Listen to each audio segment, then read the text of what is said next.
All right, so our chocolate has been in, like I said, this is about 2 pounds, and it's been in almost 2 minutes total. Now your cooking time is going to change depending on the brand of your microwave and exactly how hot it cooks. The microwave I have at home has a tendency to set things on fire, so I would not need to cook this nearly as long in that. So what I'm going to do now is I'm just stirring it to make sure that there's no clumps or lumps or anything. And what I'm going to do now is I'm going to pour it into my bottle mold. Now, I want to fill, without getting it all over the countertop, I want to fill 1/2 of the mold. That is going to be more than enough chocolate to make our hollow bottle. And I'm making a huge mess here. And if you need to, go ahead and use your spoon to kind of get it down in there. And I'm just going to, hold on, grab a paper towel and clean up my edges. Now you want to work pretty quick here because you don't want it setting up too fast because there's still a couple more little steps. Now we're going to make sure that your bottle is lining up, and you want to place a clip just about a good general rule is put a clip about the distance between the size of the clips themselves. The more clips you get on there, the better it's going to hold. And you really want to make sure your bottle is lining up. Looks like it can slide a little bit this way. Okay, good.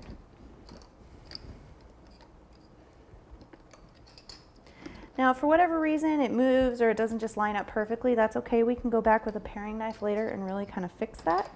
So don't worry about it too much. Okay, hopefully I have enough. Now here is what I would consider the scariest part of this particular project. We're gonna go ahead and we're gonna flip our mold.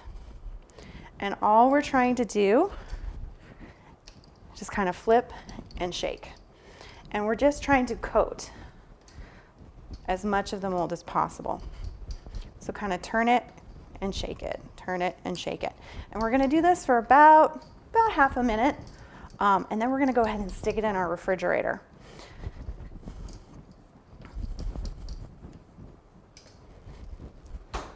One minute, that's it. And what we're going to do is after that minute, we're gonna pull it back out and we're gonna flip it over just the one time, shake it and put it back in for another minute. So it's been a minute. So just grab your bottle. And all you're going to want to do is remember what side was up and turn it over and give it a little shake. We are going to turn it one more time, give it a little shake, and one more time. You want to remember whatever side was down, you want now up. Put it back in for another minute. So it's been another minute, and we're going to do this one more time, and then we're going to put it back in the refrigerator and leave it alone. And you can kind of feel how warm it is, and you want to kind of gauge from there.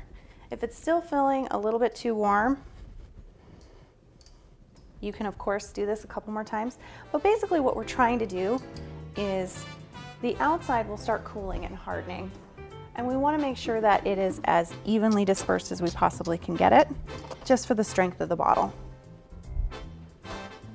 This time I actually think I'm going to let it sit in there for about 2 minutes, and I'm going to do it one more time just to be on the safe side.